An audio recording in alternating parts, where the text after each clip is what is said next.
जय हिंद साथियों, welcome to my YouTube channel Bareilly maths point में आपका स्वागत है। तो जैसा कि मैं आपके सामने ले आया हूं हाई स्कूल का अनसॉल्व पेपर जो चल रहा था हमारा, उसका प्रश्न नंबर लॉन्ग क्वेश्चन प्रश्न नंबर कौन सा है? 7 है और पेपर कोड है 822 AB, है ना। जो कि ये क्या है, पेपर कोड दिया हुआ है 822 AB सेट नंबर 1। तो इसका क्वेश्चन नंबर 7 दिया हुआ है। आपसे कहा गया है कि निम्नलिखित समीकरण युग्म को रैखिक समीकरण युग्म में बदलकर हल कीजिए। तो जैसा कि क्वेश्चन में दिया गया है रैखिक समीकरण युग्म में बदलकर हल करना है, बिल्कुल करेंगे जी। जैसा क्वेश्चन में कहेगा वैसे करेंगे। और ये लॉन्ग आंसर क्वेश्चन है, यानी कि जिनके लिए निर्धारण अंक कितना है, 6 अंक दिया गया है, यानी 6 नंबर क्वेश्चन है, बहुत आसान तरीके से है। तो भाई करना करते हैं शुरू। तो भाई देखिए, सबसे पहले आपको क्या करना होगा, हल सोल्यूशन। तो सबसे पहले मैं समीकरण लिख ली, 5/x-1 plus 1/y-2 is equal to 2। ये क्या है, एक क्वेश्चन नंबर 1 हो गई। दूसरी भी नोट कर लो, 2/x-1 2/x-1 माइनस का 1/y-2 बराबर 1/3, है ना। बहुत ही आसान है। देखिए, तो सबसे पहले मैं क्या कर लेता हूं, इसके बटे में ये x-1 है, x-1 को मैं क्या मान लेता हूं, a मान लेता हूं। तो भाई मैंने क्या करा, माना, क्या लिखा, माना 1/x-1 को मैंने a मान लिया और 1/y-2 को मैंने b मान लिया। क्या मान लिया, b मान लिया। तो देखिए, जब a मान लिया तो 1/x-1 a हो गया, इंटू में 5 है तो ये हो गया 5a प्लस इसको क्या मान लिया मैंने, b मान लिया, प्लस b बराबर 2। समीकरण नंबर 3 हो जाएगी, 3 बना दिया मैंने इसे। फिर अब देखिए यहां पर, यहां कितना हो जाएगा, 2a माइनस ये कितना हो गया, b। समीकरण नंबर, और यहां पर कितना है, 1/3। समीकरण नंबर 4 हो गई। अब समीकरण 3 व 4 को हल करो तो क्या करेंगे, देखो ये प्लस का b है, ये माइनस का b है, प्लस और माइनस आपस में घट रहे हैं ना, यानी लिख दोगे समीकरण 3 व 4 को जोड़ने पर, जोड़ोगे तो b से b कैंसिल हो गया, है ना। क्या आ गया, 5a और 2a कितने हो जाएंगे, 7a। यहां पर कितना हो गया, 2 प्लस 1/3 अपॉन में 1 मान लो, तो 7a इजिकल टू, जब एलसीएम फाइंड करोगे कितना हो जाएगा, 3। तो 3 हो गया, 3 2 जा 6 हो गया, प्लस का 1 हो गया, यानी कितना आ गया, यार देखिए, तो ये हो गया 7a इजिकल टू 7/3। तो a इजिकल टू 7/3 ये हो गया, 7 से 7 कैंसिल, a बराबर 1/3। अब a की वैल्यू निकाल ली, अब b की वैल्यू फाइंड करनी है, तो समीकरण में वैल्यू कहां रखोगे, 3 या 4 किसी में रख दो। तो वही देखें, a का मान समीकरण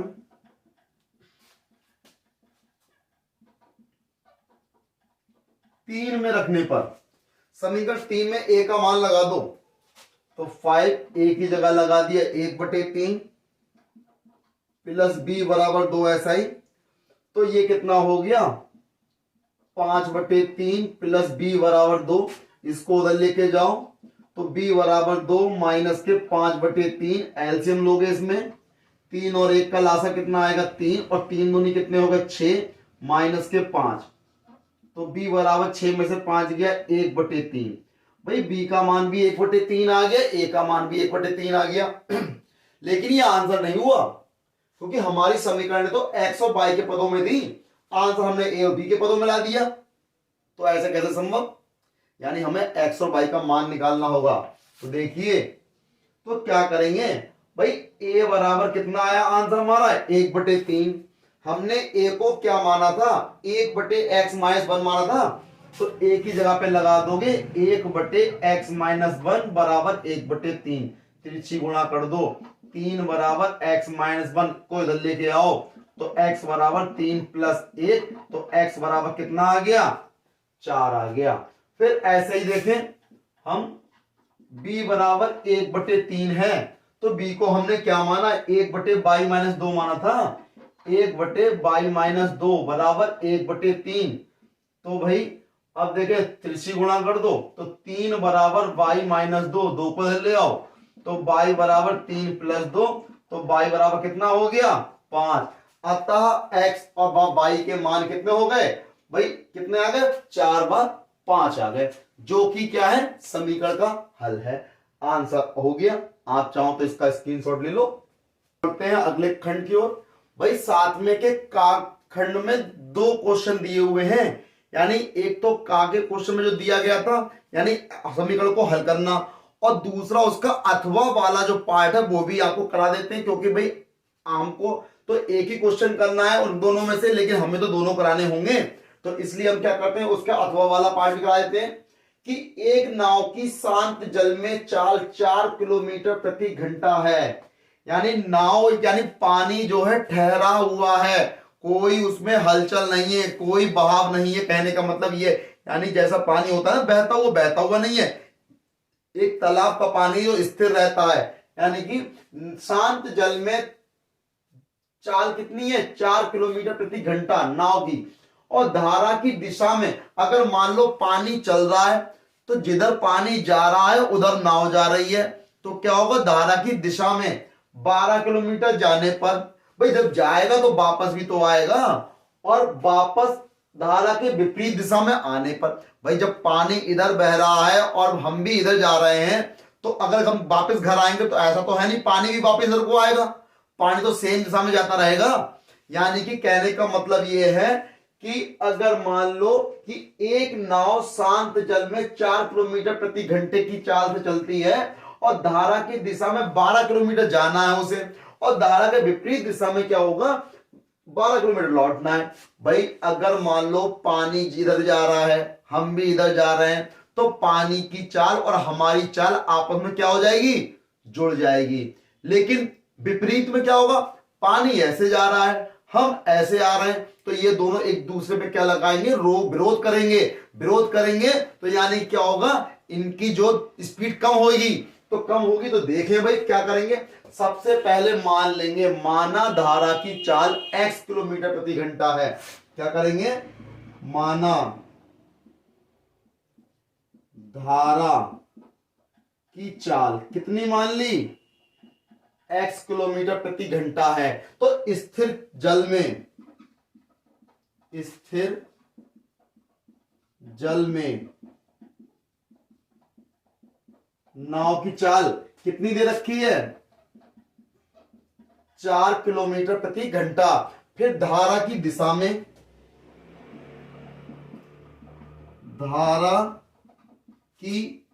में, नाव की चाल, भाई जब धारा भी इधर जा रही है, नाव भी इधर जाएगी, तो दोनों की चाल आपस में क्या हो जाएगी, जुड़ जाएगी, 4 + x किलोमीटर प्रति घंटा। ठीक, फिर धारा की विपरीत दिशा में नाव, भाई विपरीत दिशा, अब देखिए एक चीज ध्यान रखें, विपरीत दिशा में क्या होगा, 4 में से x को घटा देंगे, क्योंकि एक तो विपरीत है ना, एक दूसरे विरोध करेंगे, किलोमीटर प्रति घंटा। लेकिन इसमें एक चीज ध्यान रखना, आप x में से 4 को मत घटा देना, अगर x में से 4 को घटा दिया तो आंसर गलत हो जाएगा, उल्टा हो जाएगा, क्योंकि भाई अगर जो है चाल किसकी, धारा की ज्यादा हो गई तो बहा के ले जाएगी आपको, तो नाव चलेगी कैसे, क्योंकि इसलिए ध्यान रहे, नाव की चाल ज्यादा होनी चाहिए पानी से, तो ज्यादा में से तो कम घटेगा। अगर आप x में से घटा दोगे, x में से 4 घटाओगे, यानी कि पानी की चाल में से नाव की चाल घटाओगे, तो भाई कहने का मतलब क्या हुआ, यानी कि जो है नाव की चाल जो है पानी की चाल से कम है, तो कम हो गई, तो भैया पानी बहा के ले जाएगा कहीं अपने यहां, ध्यान रखें, इसलिए 4 में से x को घटाएंगे, ना कि x में से 4 को। ठीक, अब धारा के विपरीत 12 किलोमीटर दूरी तय करने में नाव को लगा समय, भाई 12 धारा के विपरीत, तो देखें धारा के विपरीत नाव को, धारा के विपरीत नाव को क्या करने पर भाई आने में लगा समय, धारा के विपरीत नाव को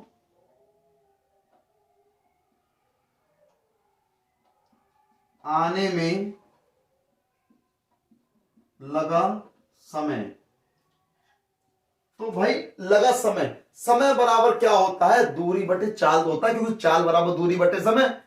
भाई आप जानते हो चाल बराबर क्या होता है, दूरी बटे समय। आपको समय निकालना, समय को इधर ले आओ, चाल को इधर ले आओ, तो क्या हो जाएगा, समय बराबर दूरी बटे चाल। तो लगा समय निकालना है तो समय बराबर क्या हो गया, दूरी बटे चाल। तो दूरी कितनी है भाई, 12 किलोमीटर तो गया। जब 12 किलोमीटर गया, चाल कितनी है भाई, विपरीत दिशा में जा रहा है, तो विपरीत दिशा में कितनी है, 4 माइनस एक्स हो गई। तो लगा दी 4 माइनस एक्स, इतनी हो गई, समय इतना हो गया। जब समय इतना हो गया, अब धारा के दिशा के अनुदिश, धारा के दिशा में नाव को जाने में लगा समय। भाई फॉर्मूला तो वही रहेगा, दूरी बटे चाल, दूरी भी वही है, जब भी जितने किलोमीटर जाएगा उतने के वापस आएगा। तो 12 बस धारा की दिशा में होगा, तो चाल यहां पर क्या हो जाएगी, जुड़ जाएगी, 4 प्लस एक्स हो जाएगी। समय कितना लगा, 12 बटे 4 प्लस एक्स हो गया। अब उनने कहा है कि दोनों को नाविक यानी नाव को कुल आने और जाने में लगा समय कितना है, 8 है। तो भाई नाव को आने और जाने में लगा समय कितना है, 8 घंटे। तो देखिए भाई, नाव द्वारा कुल लगा समय कितना है भाई, 8 घंटे ही तो है। तो 8 घंटे यानी धारा के विपरीत और धारा के दिशा में क्या करोगे, दोनों को जोड़ दोगे, 8। भाई दोनों का एलसीएम लिया, कितना हो गया, 4 minus x, 4 plus x, 4 plus x की 12 से गुणा, 12 चौक कितना हो गया, 48 प्लस के 12 एक्स, 12 की सब 12 चौक 48 और माइनस के 12 एक्स बराबर 8। 12 एक्स से 12 एक्स कट गया, 48 में 48 जोड़ दो, कितने हो गए, 96। ये एक बार प्लस एक बार माइनस, फार्मूला बन गया ए स्क्वायर माइनस बी स्क्वायर का, 8 बटे में 1, 1 से गुणा हो गई इसकी 96 हो गया, और इससे गुणा करोगे भाई 16 की 8 से गुणा करो। अरे क्यों करोगे गुणा, सीधी आप एक काम करो, 8 गुणा 16 एक्स स्क्वायर, 8 को बटे में ले आओ, 96 बटे 8 हो गया, 16 माइनस एक्स स्क्वायर, 8 से भाग करो, 8 एकम 8, 8 दूनी 16, यानी 12 बराबर कितना आ गया, 12 बराबर 16 माइनस एक्स स्क्वायर। इसको यहां लाओ, इसको इधर लेके जाओ, तो भाई कितना हो जाएगा, यानी कि एक्स स्क्वायर बराबर 16 माइनस के 12, एक्स स्क्वायर बराबर 16 में से 12 गए, 4 बचे, एक्स स्क्वायर बराबर भाई स्क्वायर को इधर लेके जाओ, तो क्या आ गया, अंडर रूट आ गया, यानी एक्स बराबर प्लस माइनस के 2 किलोमीटर प्रति घंटा। भाई प्लस माइनस, भाई माइनस में तो 4 होती नहीं है कभी, जब माइनस में होती है तो माइनस चिन्ह को छोड़ दो, लिख दोगे चाल ऋणात्मक नहीं हो सकती, अतः x बराबर 2 किलोमीटर प्रति घंटा। तो लिख दोगे अतः धारा की चाल 2 किलोमीटर प्रति घंटा है, अतः धारा की चाल बराबर 2 किलोमीटर प्रति घंटा। ये क्या हो गया, इसका आंसर हो गया, बहुत ही आसान तरीके से। भाई इससे ज्यादा आसान और क्या होगा, है ना, बिल्कुल सही आंसर है, आप इसे नोट कर सकते हो।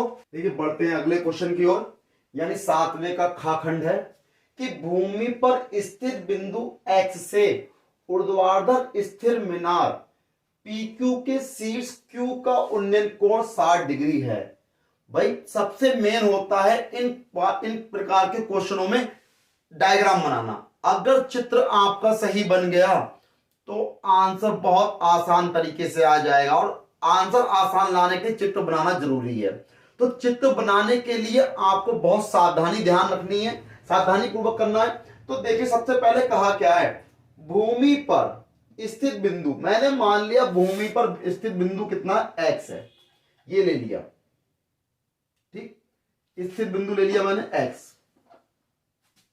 अब उन्होंने कहा x से ऊर्ध्वाधर स्थिर मीनार, यानी ऊर्ध्वाधर यानी ऊपर की ओर जो है मीनार PQ के शीर्ष Q, कोई मीनार दे रखी है, मैंने मीनार बना ली, इसको नाम दे दिया PQ का उन्नयन कोण 60 डिग्री है। उन्नयन माने नीचे से बन रहा है कोण, तो ये कोण कितना है 60 डिग्री है ना, ये कोण कितना है 60 डिग्री।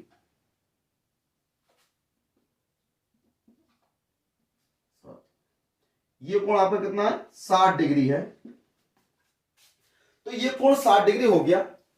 अब इनने क्या कहा है कि बिंदु x से 40 मीटर, अब बिंदु ये x जो था आपका इससे 40 मीटर ऊपर आ गए, 40 मीटर ऊंचाई पर स्थित बिंदु y है, इस बिंदु का नाम ले दिया y से शीर्ष Q, तो शीर्ष Q हो गया, इसका उन्नयन कोण कितना है 45 है 45 है। तो मीनार PQ की ऊंचाई तथा दूरी PS ज्ञात करो, यानी PX, यहां से यहां तक इसको मैं x मान लेता हूं, और यहां से यहां तक इसको मैं h मान लेता हूं, ठीक। तो ये 40 मीटर, तो ये भी तो 40 मीटर हो गई, जब ये 40 मीटर हो गई तो ये कितनी बची h माइनस के 40, यहां से यहां तक, है ना। तो लिखोगे सबसे पहले, भाई चित्र समझ में आ गया, सारा काम चित्र का है, सारा खेल चित्र का। फिर समझ लो एक बात, भाई उसने कहा है भूमि पर स्थित बिंदु x से ऊर्ध्वाधर स्थिर मीनार PQ के शीर्ष Q का उन्नयन कोण 60 डिग्री है। तो भूमि पर स्थित बिंदु x हो गया, x से ऊर्ध्वाधर स्थिर मीनार PQ मीनार हो गई, उसका उन्नयन कोण 60 डिग्री हो गया, इतनी बात खत्म हो गई। फिर उसने क्या कर लिया, बिंदु x से 40 मीटर ऊंचाई पर, x से 40 मीटर ऊंचाई पर बिंदु y से शीर्ष Q का उन्नयन कोण 45 है, बना दिया। तो ये कहा है इसकी लंबाई याद करो, ये दूरी याद करो, बन गया, बहुत आसान। अब देखें, तो मैं क्या करता हूं, मान लेता हूं, माना मीनार की ऊंचाई कितनी है h मीटर, तथा मीनार व x बिंदु के बीच की दूरी को स्मॉल x मैंने मान लिया, इतने मीटर है। तो क्या करेंगे भाई, सबसे पहले हम क्या करेंगे, त्रिभुज देखेंगे, किसमें भाई क्यू वाई, इसको मैंने ए नाम दे देता हूं, क्यू वाई ए में,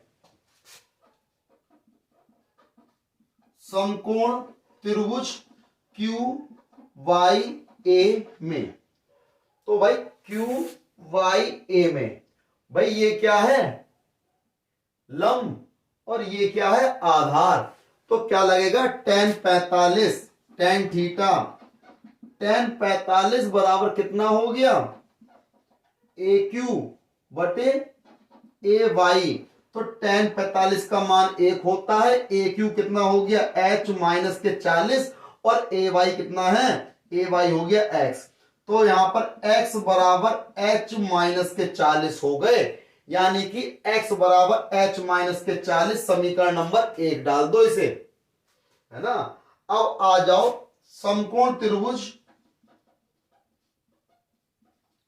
समकोण त्रिभुज किसमें भाई QXP में, QXP में, भाई इसमें भी तो tan ही लगेगा,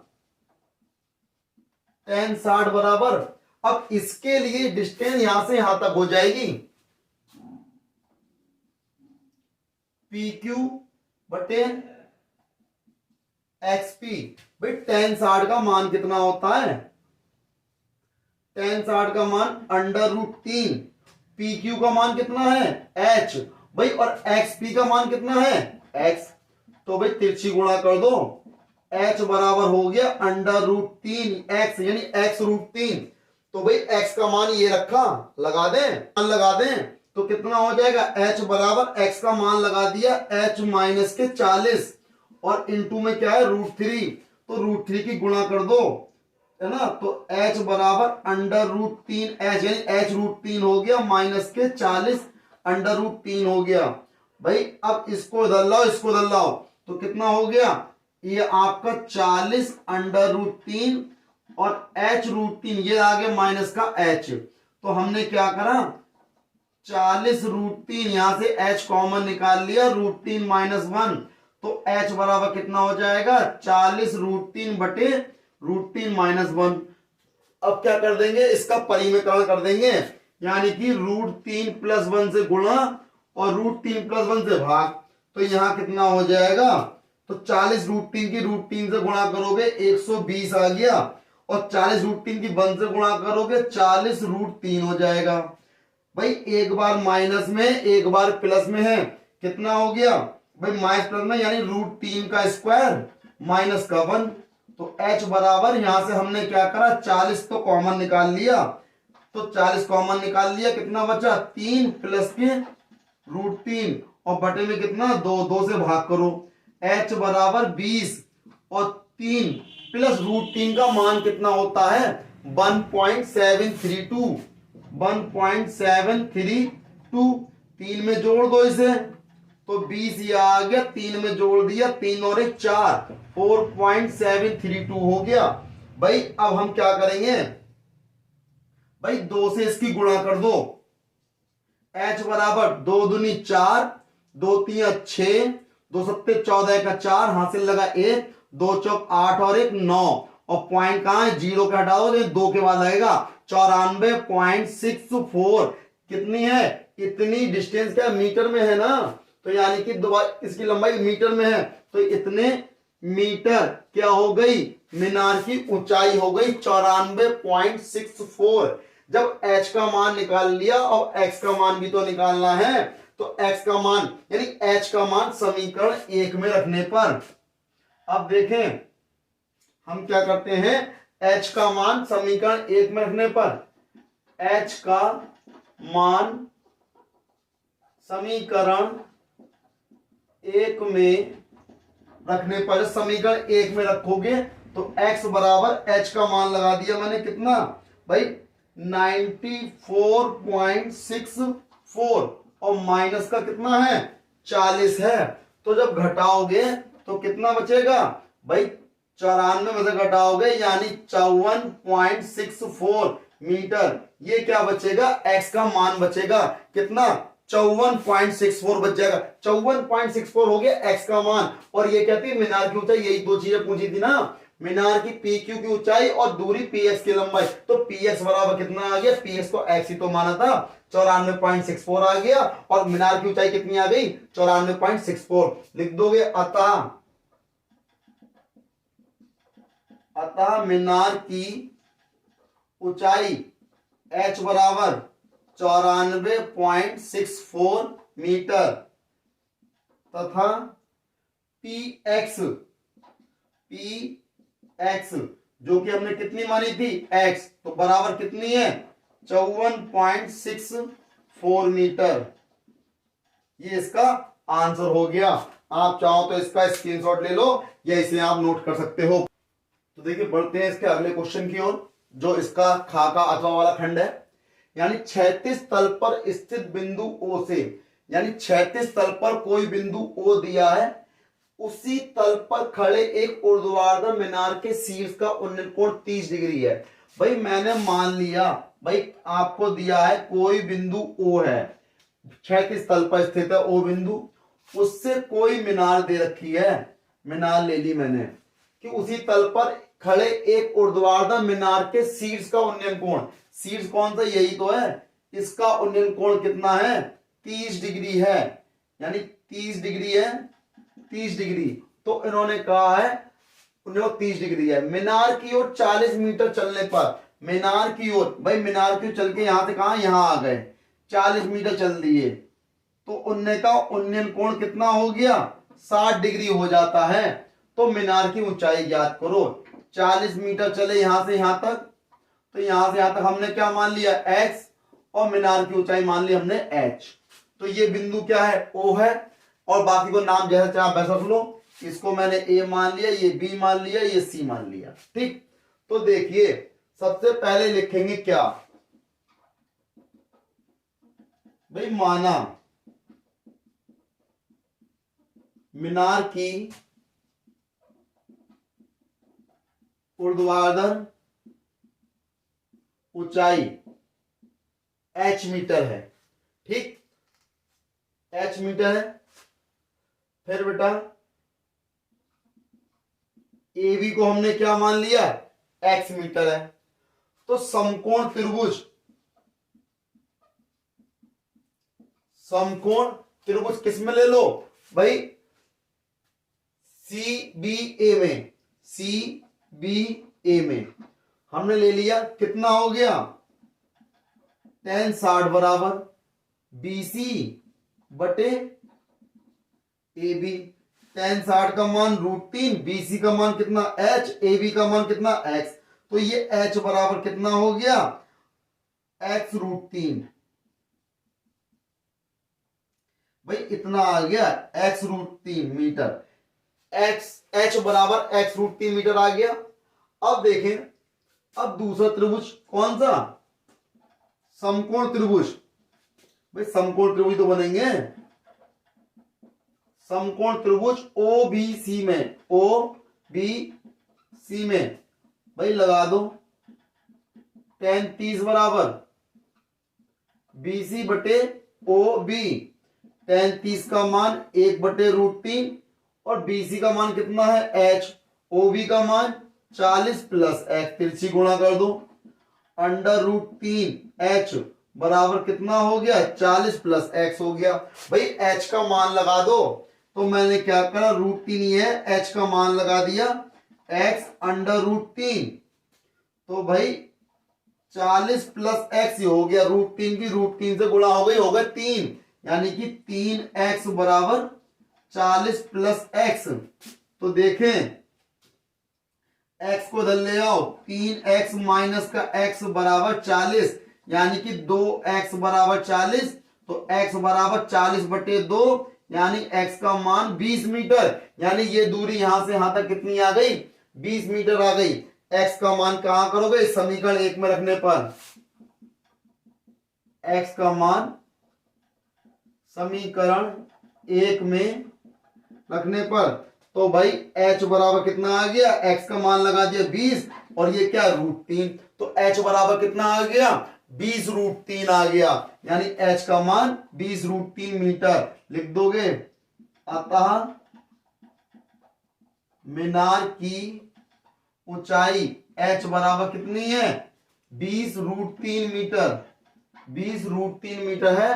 भाई उनने यही तो पूछी है, हो जाता मीनार की ऊंचाई ज्ञात करो, तो मीनार की ऊंचाई निकाल दी, h बराबर 20 √3 मीटर। और अगर बीच की इनकी दूरी का है, तो यहां से यहां तक की दूरी x का मान, तो वो कितनी निकाल दी, 20 मीटर। ये इसका क्या हो गया, आंसर हो गया। यानी 7वें के चारों खंड करा दिए। भाई खंड तो 2 ही थे, लेकिन दोनों के 2-2 पार्ट थे ना, चॉइस दे रखी थी अथवा में, तो लेकिन आपको एक एक करना है, लेकिन हमें तो दोनों कराने होंगे, इसलिए मैंने दोनों चारों खंड करा दिए उसके, है ना। ये सेट नंबर 1 आपका कंप्लीट हो गया। अब अगली वीडियो में मिलेंगे सेट नंबर 2 के साथ। तब तक मेरे चैनल को सब्सक्राइब करना ना भूलें, सब्सक्राइब करें, लाइक करें, शेयर करें। जय हिंद साथियों।